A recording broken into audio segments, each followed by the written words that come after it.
Welcome प्यारे बच्चों, RBSC students help class में आप सबका स्वागत है। आज हम आप लोगों के लिए कुछ बिंदु लेकर आए हैं जो कि आप लोगों के कमेंट से ही हमने लिए हैं।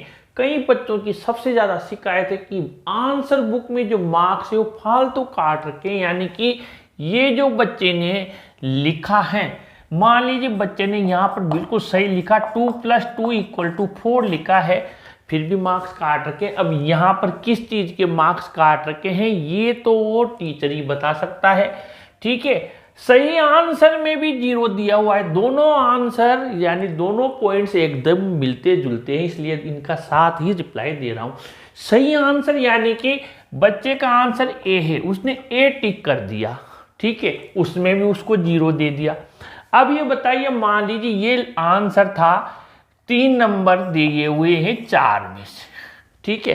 अब ये थोड़ा सा इसमें लिखना था, हो सकता है मास्टर जी ने कहीं पर 1-2 बिंदु उनको ऐसे मिल गए हों कि नहीं यहाँ पर नंबर काट सकता हूँ, तो 1 नंबर उन्होंने कम कर लिया।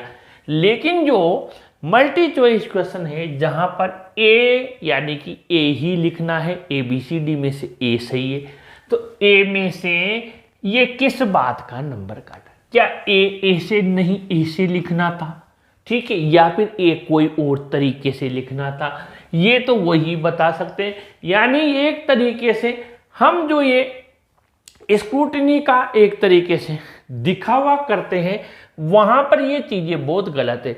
जैसे मैं कहना चाहूंगा कि मैथ्स, इंग्लिश और साइंस में 10th में इन्होंने शुरू किया है, उसी चीज को इन्हें सब में शुरू करना चाहिए। दूसरी बात, जब इस तरीके के मार्क्स काटे जा रहे हैं तो फिर ये जो बच्चे से हम 100 रुपये शुल्क लिए जा रहे हैं, साथ में हर क्वेश्चन का, ये पैसा जो स्टूडेंट दे रहा है, ये पैसा ये जो गुरुजी हैं जिन्होंने कि जानबूझकर अपनी स्वेच्छा से ही इस बच्चे के मार्क्स काट लिए और इसको परेशान होना पड़ा, ये जो भी लगे हों उसके टोटल 500 का खर्च आया हो स्क्रूटनी का, 100 रुपये रीचेकिंग के जो भी लगे हों, ये उन्होंने जो कॉपी जांची उसको जो उनको उसका पारिश्रमिक मिला, जो उनको वेतन मिला, उसमें से काटे जाएं, क्योंकि ये उसकी कहीं गलती नहीं है। ए लिखना या आंसर सही लिखना और उनकी इच्छा से उनके नंबर काट लेना, इसके लिए मेरी व्यक्तिगत राय ये है कि ये इनकी गलती है, तो इसको पनिशमेंट भी वही भोगें। इसके लिए बच्चा और उसके पेरेंट्स का कोई कसूर नहीं है। एक तो पूरे साल मेहनत करके बहुत अच्छा लिख के आया, उसके बाद में आपने उसका रिजल्ट में टेंशन दे दी, उसने रीटोटलिंग करवाई, जब कॉपी देखी तो ये सामने आ रहा है, तो यहाँ पर कहीं कुछ भी उसका कसूर नहीं है।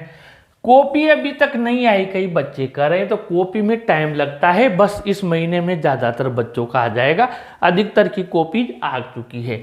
ऑब्जेक्शन में मार्क्स बढ़ जाते हैं, बिल्कुल बढ़ सकते हैं, लेकिन मैंने क्या कहा, ये तो उसने कहीं पॉइंट ही नहीं दिया बेटा कि सही आंसर को गलत किया हुआ है या सही आंसर में नंबर कम दिए हुए हैं, मार्क्स कम दिए हुए हैं, ठीक है। उसने क्या दिया हुआ है, अंदर के बार के अंकों में अंतर है क्या, अंदर जो मार्क्स जोड़ रखे हैं वो कम जोड़ रखे हैं क्या, अरे वो तो सब है, लेकिन ये जो ए लिखा ये सही था, इसको गलत कर रखा है क्या, ये कहाँ है, इसका ऑब्जेक्शन लगाना है कि क्या सही को गलत कर रखा है, क्या गलत कर दिया है, सही को गलत कर दिया है, ये दो आप तो पॉइंट ये होना चाहिए। अब अंदर से बाहर है क्या, लेकिन फिर भी इसका एक लाभ है, वो मैं बता देता हूँ कि मान लो कोई आंसर है, वो उसने टीचर ने चेक कर दिया और यहाँ पर उसको नंबर लिखने थे, नहीं लिखा, एक तो ये लगवा सकते हो, इसमें बढ़ जाते हैं, ठीक है, इसमें कोई गलत भी नहीं है। एक यहाँ पर नंबर नहीं लिखा, या फिर इसको चेक ही नहीं किया, मास्टर जी ने बिना चेक ही छोड़ दिया, ठीक है, तो यहाँ पर बाकी और तो जो आप कर रहे हो ना, 3 क्यों दिए, 2 क्यों दिए, या सही कोई 0 दिया, ये तो कोई है नहीं। केवल मैथ्स, इंग्लिश, साइंस में रीचेकिंग है, उसके पर क्वेश्चन पैसे लगते हैं, आप वो करवा के इसमें सही करवा सकते हो या मार्क्स बढ़ जाएंगे रीचेकिंग में। इम्प्रूवमेंट एग्ज़ाम सही रहेगा, बिल्कुल सही रहेगा। अगर बच्चे के 2-4% और बढ़ सकती है और एक विषय 2 विषय में वो रिकवर कर सकता है तो कर सकता है, बाकी अलग से एग्ज़ाम नहीं होता है। आरबीएससी में क्या है, जो मेन एग्ज़ाम के फॉर्म भरे जाते हैं उसी के साथ इसके फॉर्म भरे जाते हैं, एग्ज़ाम भी उसी के साथ होता है। रीटोटलिंग मार्कशीट कब आती है, 1 साल तक ले लेते हैं रीटोटलिंग मार्कशीट के ओरिजिनल मार्कशीट भेजने में, क्योंकि जो आपने पहले जो रिजल्ट आया उसकी मार्कशीट तो आई गई स्कूलों में, लेकिन जो रीटोटलिंग वाली मार्कशीट है 1 साल तक आ जाती है। तो फिर 1 साल तक क्या इंतज़ार करना है, नहीं करना है। आपको जो अभी आपने स्क्रूटिनी करवाए उसकी जो मार्कशीट है उसका प्रिंट आउट निकाल लो, ठीक है। अब वो अपडेट तो हो ही गई, ठीक है, उससे आप कहीं भी एडमिशन ले सकते हैं। दूसरी बात, आपको जल्दी है तो आप इसकी डुप्लीकेट भी निकलवा सकते हैं। आपके पास हर ज़िले में सब सेंटर होता है। और फिर भी अगर जल्दी आप चाहते हो कि नहीं मुझे 1 साल नहीं चाहिए, मुझे तो जल्दी लेनी है, अपडेटेड मेरे तो मार्क्स बढ़े हैं 30 नंबर 40 नंबर, तो अजमेर जाकर भी वो मार्कशीट ले सकते हैं। तो आज के लिए इतना ही। फिर भी आपको कोई दिक्कत हो तो कोशिश करूँगा इस बार जल्दी वीडियो लेकर आने की। आप कमेंट बॉक्स में लिखिए, आपकी सारा उसका मैं कंक्लूजन सार निकाल कर ऐसे ही वीडियो बनाता रहूँगा। मेहनत अच्छी लग रही हो तो ज़रूर लाइक शेयर कीजिए वीडियो को भी, और अपने चैनल को भी सब्सक्राइब कीजिए।